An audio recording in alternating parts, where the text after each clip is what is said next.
juicio político al profesor, al presidente Pedro Castillo. Querida Alina, te saludo con mucho gusto. Buenas noches. Muy bu Hola, ¿qué tal, Vicente? Muy buenas noches. Saludos a ti, a todo el auditorio de Sin Censura. Así es, el día de ayer ya reportábamos lo que ocurre ahora en Perú, un país no necesariamente caracterizado por la gobernabilidad y la estabilidad política. Pues nuevamente el Congreso ha arremetido en contra del profesor Pedro Castillo, quien lleva apenas 7 meses y medio en el poder y ya es el segundo intento de destituirlo de la presidencia.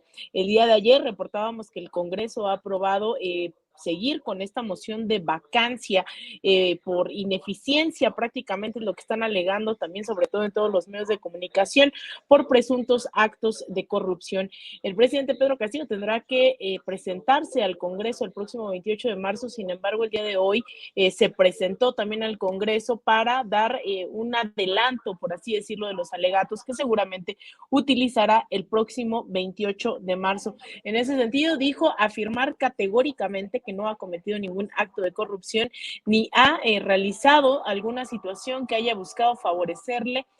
Dijo ser muy enfático en no blindar a ningún corrupto y que si algún funcionario, sea amigo, familiar, resulta involucrado en hechos de corrupción, pide a las autoridades actuar, que caiga, dijo, el peso de la ley y responda por sus actos. Esto, la verdad, es bastante sensible, ha sido bastante particular la gestión de Pedro Castillo, un profesor rural sindicalista que desde un comienzo ha sido atacado, no necesariamente con pruebas en las manos sobre actos de corrupción, pero sobre todo con argumentos bastante clasistas y racistas, sobre todo por partidos políticos de extrema derecha, entre ellos el que es encabezado por Keiko Fujimori, hija de Alberto Fujimori, expresidente de Perú. Insisto, el próximo 28 de marzo tendrá que presentarse ya ante el Congreso, a dar alegatos en un país que esperaría pues pudiera terminar su gestión.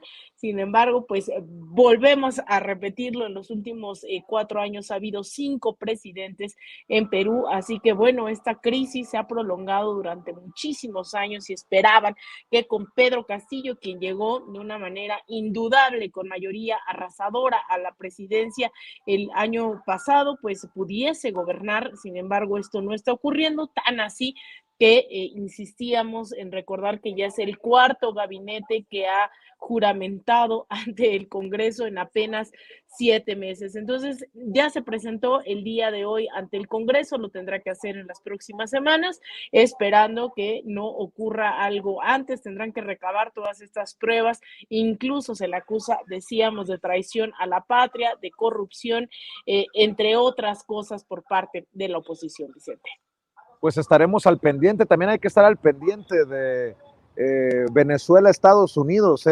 Me llama mucho la atención cómo mandaron a la congeladora a Juan Guaidó, mi querida Alina. Claro, en el caso de Venezuela, pues después de tantos intentos de golpe de Estado a Nicolás Maduro en lo que va de su presidencia, pues no ha logrado derrocarlo. Ya han pasado durante todos estos años por incluso intentos de invasión, algo que no trascendió en la prensa, estos intentos el año pasado de invadir a través de Chuao, ¿no? Estos militares que estaban llegando por la costa y fueron detenidos, unos marines, además fueron detenidos por los milicianos en Chuao, en Venezuela, en las costas. Han intentado asesinar al mismo presidente Nicolás Maduro, algo que tampoco ha trascendido, y ahora, pues a mitad de esta crisis energética provocada por las llamadas sanciones en contra de Rusia, ¿no? Totalmente unilaterales, pero sobre todo con el respaldo de la Unión Europea, lo único que han generado es una crisis. Y te cuento, Vicente, estaba en Tijuana el fin de semana, bueno, hay personas que están cruzando al lado de México para cargar gasolina hacia Estados Unidos. Yo le decía de broma, parecía que ahora Estados Unidos se volvió Venezuela, así como han tratado de decirnos todo este tiempo que México iba a ser como Venezuela. Bueno, ahora hay estadounidenses cruzando en nuestra frontera norte por gasolina. Es bastante notorio el cambio de precio en el combustible. Ahora que fue hace una semana una misión del gobierno de Estados Unidos a negociar en Venezuela, pues dejaron en libertad, ¿no? Curiosamente, a 2 ciudadanos estadounidenses que estaban presos allá y se entiende que es parte de una negociación.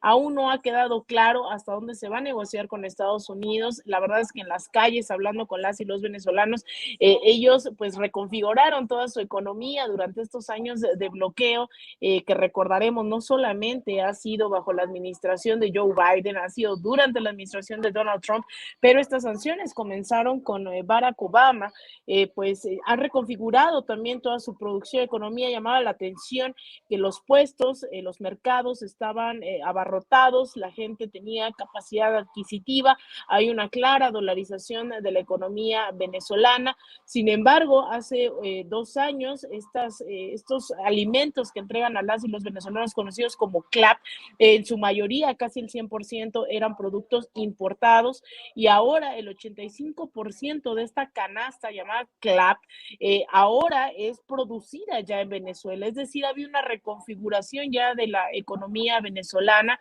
que ha permitido, ¿no? Pues ya afrontar este bloqueo económico de varias maneras. Entonces la gente también ya está en un punto en donde dice, ya no necesitamos de Estados Unidos, no tenemos que negociar, pero claro está, recordemos también a Venezuela le robaron su empresa Citgo en Estados Unidos y se le entregaron en bandeja de plata a Juan Guaidó, y por eso es que me asustaba la adquisición de una refinería en Estados Unidos, porque esto ya pasó con Venezuela, se la quitaron y se la entregaron a la oposición el gobierno estadounidense. Pues bueno, ahora, como parte de estas negociaciones, se entiende que quieren petróleo, que ya no tienen petróleo, ¿no? Hay una crisis energética. Vamos a ver cómo en los próximos días, esperemos, se dé a conocer si han llegado ya a ciertos acuerdos con el gobierno de Nicolás Maduro y no con el gobierno justamente de quien decían era el presidente legítimo, Juan Guaidó. Así es, querida Lina, cerremos invitando a la gente a tus redes sociales para que te sigan, por favor.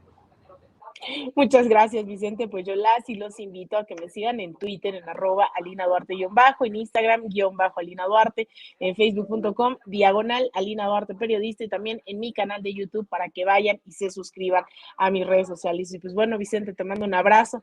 Espero también transmitamos esta semana juntos aquí en la Ciudad de México.